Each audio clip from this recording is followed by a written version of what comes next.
Good morning. ప్రభు అయిన యేసు క్రీస్తు నామంలో మీ అందరికీ నా హృదయపూర్వకమైన వందనాలు. చిన్న ప్రార్థన చేసుకుందాం. ప్రతిదినము ప్రభుతో అన్న ఈ ప్రోగ్రామ్ ను మనం ప్రారంభించుకుందాం. పరిశుద్ధులైన తండ్రి, ప్రేమ కలిగిన మా దేవ, మీకు వందనాలు. మరొక ఉదయకాల సమయమున మమ్మల్ని సజీవులుగా ఈ రీతిగా సమకూర్చినందుకై మిమ్మల్ని స్తుతిస్తున్నాం. ఈ సమయాన్ని మా కొరకు దీవించండి, మాతో మాట్లాడి మమ్మల్ని బలపరచమని వేడుకుంటూ యేసు క్రీస్తు నామములో ప్రార్థించి వేడుకున్నాం తండ్రి, ఆమేన్. ఈ ఉదయకాల సమయంలో నేను ఒక 2 విషయాలను మీతో పంచుకోవాలని ఆశపడతా ఉన్నా. ఒకటి, ఒక మామ వాళ్ళ అల్లుడికి ఐస్ కొనిచ్చాలనుకున్నాడు. జాగ్రత్తగా వినండి. సో పుల్ల ఐసులు బండి అలా వస్తుంటే, అరే వెళ్ళి ఐస్ కొనుక్కున్నారా, నీకేం ఐస్ కావాలి అన్నాడు. మామ నాకు పైనాపిల్ ఫ్లేవర్ కావాలి, ఎల్లో కలర్ గా కావాలి అన్నాడు. సరే నాకు ఆరెంజ్ ఫ్లేవర్ తీసుకురానా,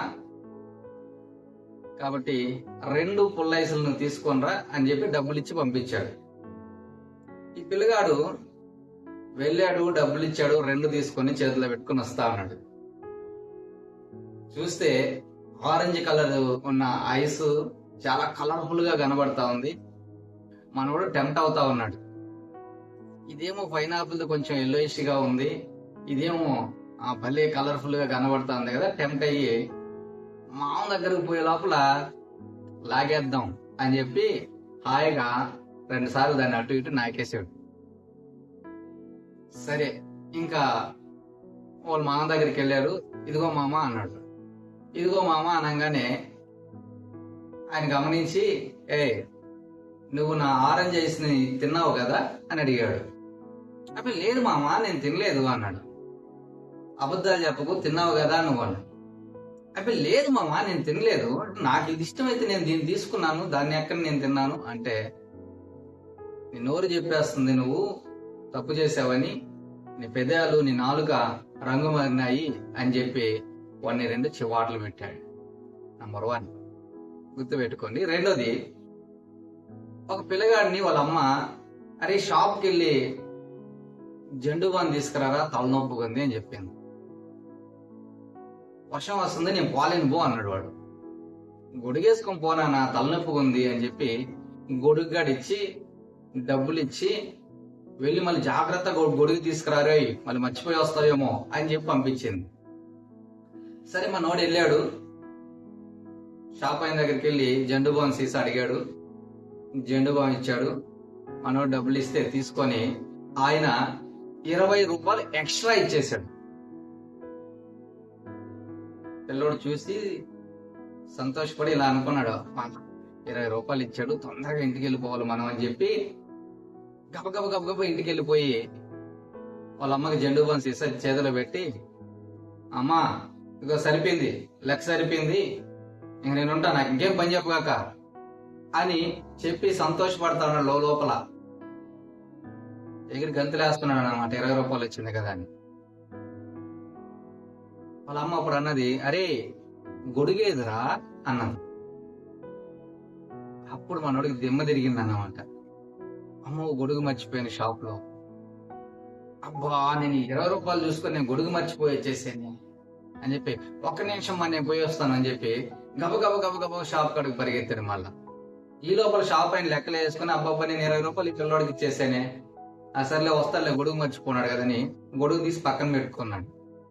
ఈ పిల్లోడు వెళ్ళంగానే, ఏరా బాబు గొడుగు మర్చిపోయావు, ఇదిగో గొడుగు తీసుకొని నేను ఇందాక 20 రూపాయలు ఎక్స్ట్రా ఇచ్చాను, దాన్ని ఇచ్చి అని అడిగాడంట.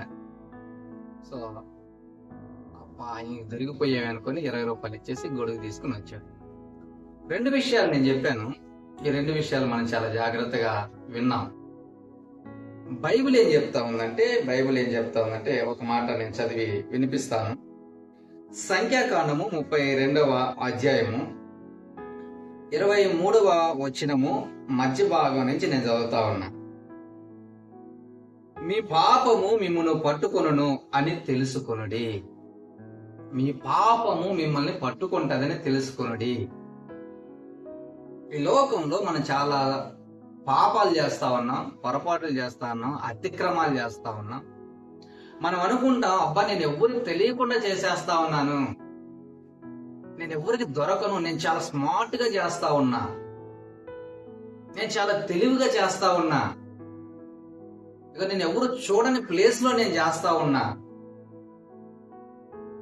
నేను 4 గదుల మధ్యలో నేను చేస్తా ఉన్నా, లేకపోతే నేను చీకటి ప్రదేశంలో నేను చేస్తా ఉన్నా, నేను ఇది నా ఊరు కాబట్టి కాదు కాబట్టి వేరే ఊర్లో నేను చేస్తున్నా కాబట్టి నేను ఎవరికి దొరకను అని మనం అనుకోవచ్చు. కానీ మనం చేస్తున్న పాపము ఏదైతే ఉందో ఆ పాపము మనలను ఖచ్చితంగా పట్టుకుంటదంట. ఖచ్చితంగా ఆ పాపం మనం పట్టుకొని, అది పట్టుకుని ఊరికేనే ఉండదు, అందరికి చూపిస్తుంది. చూడండి నేను ఎవరిని పట్టుకున్నాను, చూడండి ఇదిగో వీడు పాపి, వీడు పాపి అని అందరికి చూపిస్తారు. మనల్ని పట్టుకొని సమాజానికి చూపిస్తుంది మనం చేస్తున్న పాపం.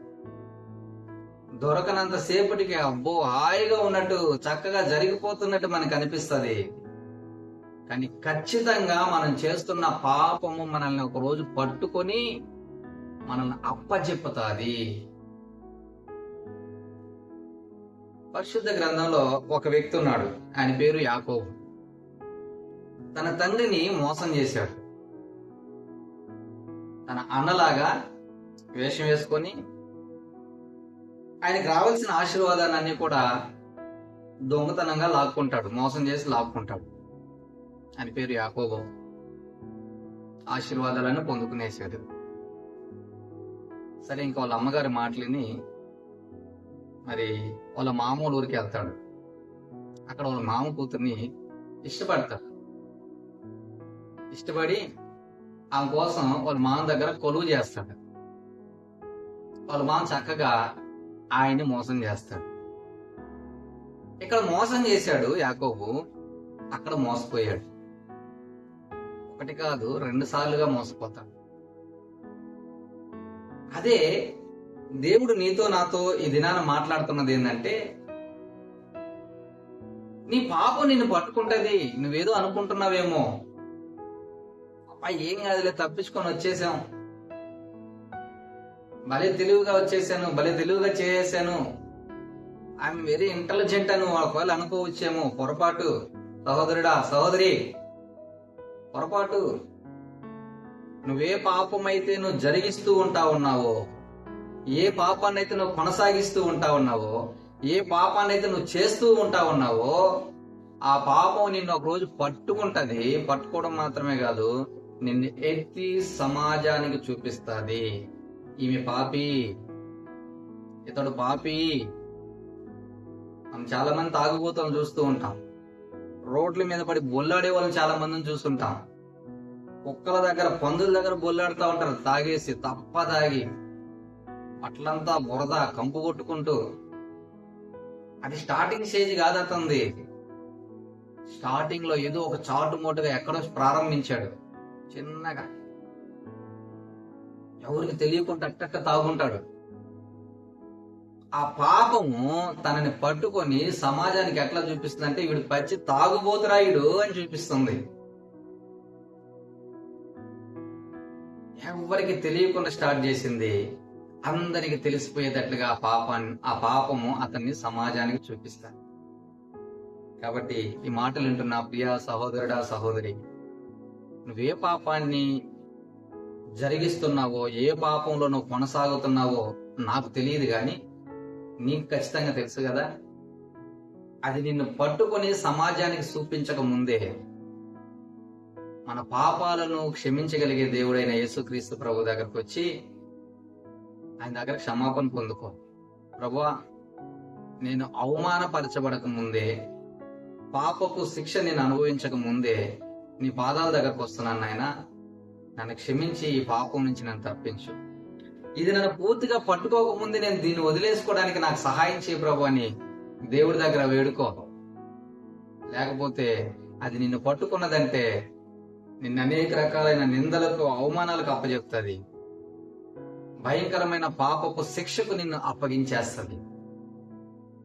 ఒకవేళ పాప క్షమాపణ లేకుండా మరణిస్తే 6 అగ్నిగుండానికి ఆహుతైపోతావు. జాగ్రత్త. కాబట్టి నిన్ను పట్టుకోకముందే నువ్వు పట్టుకున్న పాపాన్ని విడిచిపెట్టడానికి ఇష్టపడు. దేవుడు నీకు సహాయం చేస్తాడు. ప్రార్థన చేసుకుందాం. పరిశుద్ధుడైన తండ్రి, ప్రేమ కలిగిన మా దేవ, నీకు వందనాలు. నీ పాపం నిన్ను పట్టుకుంటుంది అని నీ వాక్యం ద్వారా మాతో మాట్లాడావు దేవా. ఈ మాటలు విన్న నా ప్రియ సహోదరులు సహోదరులు ఎవరైనా సరే వారి పాపం గురించి మీ దగ్గర ఒప్పుకొని విడిచిపెట్టడానికి ఇష్టపడుతున్నట్లయితే వారిని క్షమించండి. వారు నా పాపం నుంచి విడిపించి రక్షణ దయచేయమని వేడుకుంటూ మీ దయగలిగిన హస్తాలకు వాళ్ళందరిని అప్పచెప్పుకుంటూ యేసుక్రీస్తు నామములో ప్రార్థించి వేడుకున్నాను తండ్రి. ఆమేన్. God bless you.